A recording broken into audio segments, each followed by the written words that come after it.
next speaker, Dr. Mansoor Ahmed-Rengers, is a highly accomplished cybersecurity and distributed computing expert and former researcher.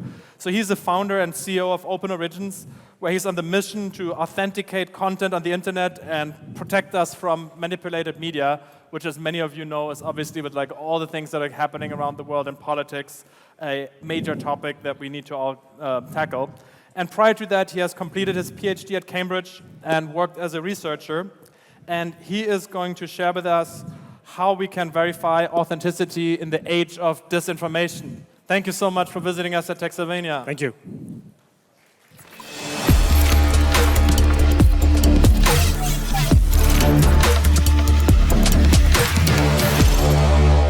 Good afternoon, everyone. Great. So today we're going to talk about a rather heavy topic.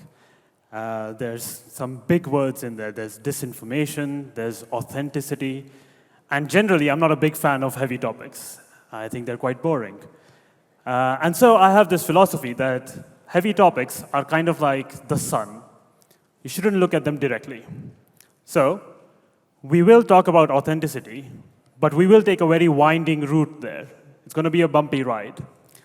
Before we talk about authenticity, we are going to talk about a more cheerful and airy and light-hearted topic, societal regression.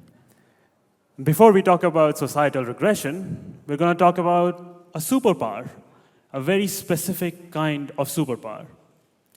Before we talk about superpower, we're going to talk about the aristocracy from the 17th century. And before we talk about the aristocracy, we're going to talk about something that gets the conversation rolling, the very first thing that takes us to authenticity, and that is a dog's lungs. Bet you didn't see that one coming. So it's going to be a bumpy ride. Buckle up. Dog's lungs. This dog's lungs. So this is an illustration from 1667, where someone called M. Hook tried to do an experiment. He was trying to figure out, is it necessary to breathe to be alive? And to do this, he hooked up a dog's lungs to bellows, and then he sometimes blew air, and he sometimes did not blow air, and he just observed. Turns out, you do need to breathe to be alive. Science. And that is all I have to say about dog's lungs. Now, you might be wondering, what the beep does that have to do with authenticity? Well, if you read the first paragraph of the description of this experiment, you'll see that he initially spent some time describing how the experiment is set up, how he hooked up the bellows. But then he mentions the noble company in whose presence this experiment was performed. And when I read the phrase noble company, 1667, at the Royal Society, I immediately think of the aristocracy. And I'm right, they were aristocrats. But why were they there at this weird experiment? They were there as eyewitnesses. See, back in those days, whenever you would have an experiment, you would have a gallery filled with aristocrats who would observe the experiment and then sign a letter saying, yes, the results are as they are claimed to be. Now, why did they have to do this? I did a PhD. I never had any aristocrats observing my experiments. What gives? Well, there are two reasons, effectively. One of the reasons is that back in those days, the equipment needed to perform those experiments was hard to come by. So you would have to rely on the word of the aristocrats to validate the science. And the second reason is that these poor, rich people back then did not have a superpower. They were not superheroes, but all of you are. Every single one of you was born with a superpower that we now take for granted.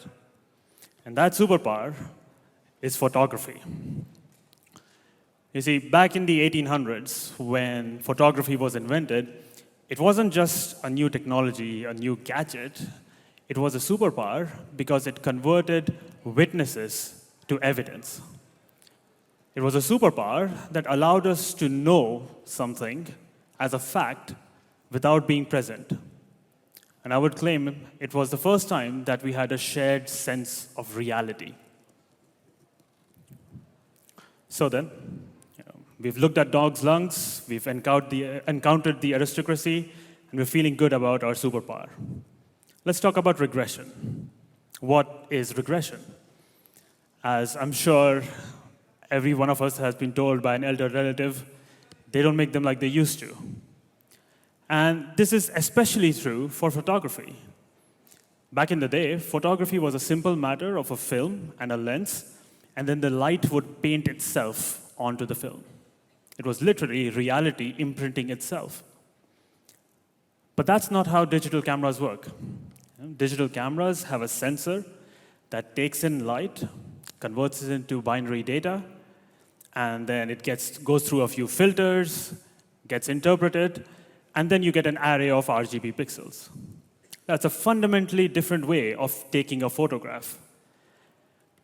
Now, I'm not the first person to point out this difference. When digital photography was becoming more and more popular, many people sounded alarms, right? Journalists, security researchers, editors, they were all concerned that if we move to a digital photography world, it would be impossible to find out if a piece of content is real because there was no original. But for the most part, we've managed to survive. We haven't had massive waves of disinformation, and that's because of Batman. The Batman to our photography Superman is journalism. See, journalists perform very important functions. They do fact-checking, they do financial disclosures, forensics, and some amount of automated detection. And so they effectively serve as a dike between us and an ocean of misinformation. Again, for the most part. And this journalistic model worked very well when we received our news in this form. It also worked very well when the attackers that we were concerned about had very crude weapons, a crop here, a trim there, a flare here, nothing a keen eye couldn't distinguish. But that's not what attackers look like anymore. Their tools are sophisticated. One example are deepfakes, which are getting better and are really trivial to produce. Not only that, even more traditional kinds of attacks are becoming more widespread and effective. And to compound matters, disinformation warfare is now a new front in nation-state conflicts. But there is, of course, a crucial difference that, unlike T-80 tanks, the weapons of this front are in everyone's hands. So then, the only barrier between us and an even bigger ocean of disinformation is the same as it was before, the filtering done by the sources from whom we get our content. Yeah, we are absolutely fine. This is fine. And that's the current state of play. Content can't be trusted increasingly. Social media platforms promote content for virality rather than authenticity.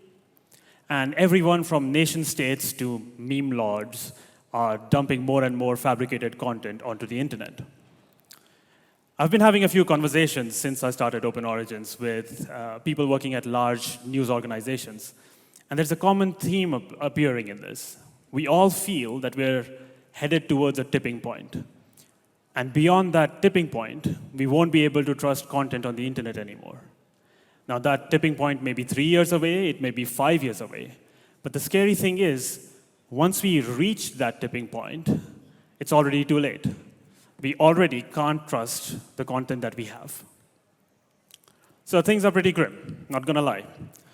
But there is a ray of hope, and that is something that we've been working on at OpenOrigins. But before I get to that, let's briefly discuss why these existing solutions don't work. And it's mostly a matter of scale. Fact-checking cannot keep up with the sheer amount of content being posted. Financial disclosures are poor heuristics of validity when anyone can post content.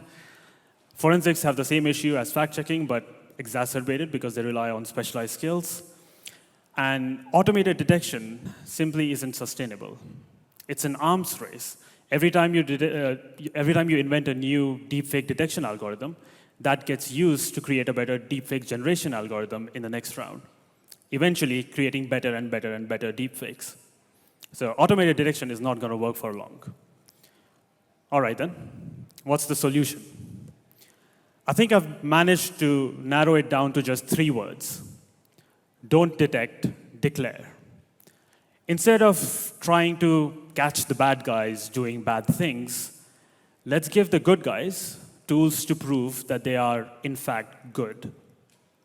That is to say, instead of trying to detect deepfakes, detect forgeries, give tools to honest creators, honest editors, to show what they've done and to prove that to their viewers.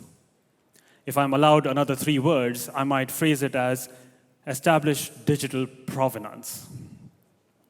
Now, what is provenance? The broadest way that I can put it is provenance is the provable history of whatever artifact we have at hand. So when we're talking about gemstones, that's the history of that gemstone going all the way back to the mine. When we're talking art, it's the history of its ownership going back all the way to the original creator. We want to create digital provenance, which is a trace of contents from the photons at the left to the photons at the right. We want to give assurances that the thing you're looking at on your screen is an accurate representation of what was captured on that side. And why we do it is because we effectively want to create a new blue tick. It's a blue tick for content. We want to give honest creators tools to demonstrably declare what they've done. Then we want to expose all of that information to viewers so that they can make up their own mind. And we want to make sure that all of this is cryptographically provable. We want mathematical certainty. Probabilistic things just won't do when the stakes are this high. All right, then, how do we do it? There are effectively 4 broad components. At the top, we've got a highly scalable, carbon-neutral permission blockchain. Then we've got some secure capture technologies, strong cryptography, and a transparent UI. On this timeline, as the name suggests, secure capture rests at the capture device. It is there to make sure that no edits or transformations took place on the capture device that weren't supposed to. The blockchain sits in the middle. It anchors the metadata of the content, and it also makes sure that no edits take place on the way to the viewer. Then we've got a transparent UI, which exposes this metadata and provenance information to the viewer in an easy-to-understand manner. We don't want code there. And then lastly, we've got strong cryptography linking the secure capture with the blockchain. The end result of these 4 components, I hope, is going to be digital provenance. And what does that look like? In the future, we think that when you get a picture, you will also get a blue tick for that piece of content. When you click on that logo, we'll expose provenance information. So this is a screenshot from our app. You will see that there's device information, there's metadata information, and there's information about the blockchain. And if you really want to do a deep dive on the components of this piece of content, we'll expose all of the logs to you in an open API. Now, our hope is that once we establish this digital provenance, we'll be closer to having at least a shred of authenticity back in the coming age of disinformation. Now, in the last couple of minutes I have here, let me quickly walk you through the next steps for OpenOrigins. In the next couple of months, we are going to launch our content platform. We like to think of it as social media, but for real content. This is an open platform for anyone to use, anyone who's interested in provable content, in being able to prove that their content is real, and also for anyone who's interested in only seeing real content. A few months down the road, we're integrating with a couple of large media organizations. We are moving to a model where the blockchain is collaboratively maintained, so that OpenOrigins does not end up being a single point of failure. And we have also invented some tools so that these media organizations can anchor their footage without revealing the plain text footage to us. And then lastly, we've got some hardware integrations planned where we're designing some chips to upgrade dumb terminals like CCTVs to be able to produce authenticated content. Now, if any of this sounds interesting, if any use cases come to mind, or if any doubts come to mind, please do get in touch. You can email me there. You can email someone more interesting from my team there. Or you can visit our website and sign up for the waiting list. Thank you.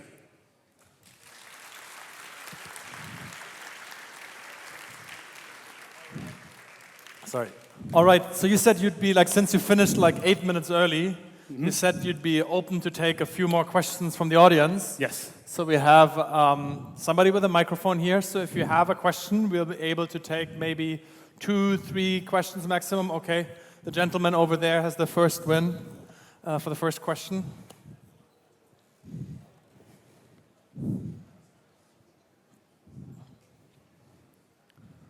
All right, and if you're so kind to state your name plus the question, that would be wonderful. Hi, my name is Victor. First, I want to tell you congrats for the great presentation. And secondly, my question is, what about photo compression, photo editing, or maybe video montage? How do you deal with that? Yeah. Because you cannot share raw photo usually. Yeah, that's a good question. So the slides are not up anymore. But in the last slide, the first thing that we're launching is basically a simple repository of uncompressed, unedited footage. But we've also developed edit specification language. And that plugs into your commonly used tools like Photoshop. Right? So then if you're doing any edits and then you export that in a particular format, all of that information would be recorded in that edit specification file. You'll sign that on and attach it to the blockchain. So that when your viewer gets it, they don't only get the edited photo, but they also get the history of all the edits and compressions that were performed.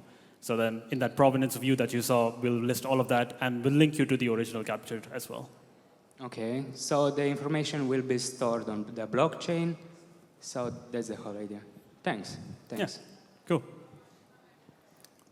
All right, do we have more questions in the audience? It's like incredibly bright here. Do we have one over there? No, I'm not sure. Well, I mean, while we're waiting, so yeah. I would have a question with you, right? Like, so what you're sharing is basically like you let the, like how you said, the good, trustworthy actors declare something. Yeah. Do you see this like going over multi-layers, that it's like kind of I trust these people trust that people, and that's like how I know that I trust it? Or how do you see this evolve? Do you see this like kind of as a network of trust over time?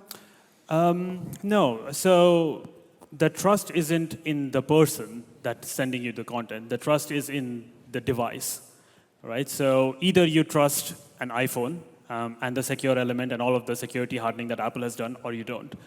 The one place where I can see a web of trust evolve is in that question that gentleman asked. Yeah. If you've got a bunch of editors, some of those editors work for CNN, and some of the editors work for some hacking group. You probably want to trust the ones at CNN, so then you would accept the file even if it's edited, if it's only been edited by CNN editors. But the core root of trust remains the hardware, the iPhone, the CCTV camera. All right, fantastic. All right, let's see if there's any. There's one there. There's yes. one there. Okay, yes, over there, sorry. It's hard to see from here. You're like, you have definitely better eyes than I do. I'm like just like blinded by this like shining lights. But let's get a microphone to the gentleman over there. And yeah, and also like people can get in touch with you, I assume, later on if they have follow-up questions after definitely, that. Definitely. All right. Who's paying for this? Sorry? Who's paying for this? Who's paying for this? Good question. So I think in the short term, we're looking at partnering with news organizations. So they've got a lot of people who have to spend a lot of time authenticating the footage that comes into them. And if we can cut down on the cost associated with that, then they're happy to pay a subscription fee for that. I think in the long run, the natural places for this to be integrated are platforms. So that by default, you can create an authenticated tweet. Whether we get to that point or not remains to be seen. All right. I think with that, I want to really thank you so much. I'm looking forward to like follow on what you're building. I think it's a super, super important topic. I mean, it's like in the heart of a lot of like debates that are happening now. Yep. So I just wish you a lot of success because it will make the like social media, all of media, much better for all of us. Thank you so much, Mansoor.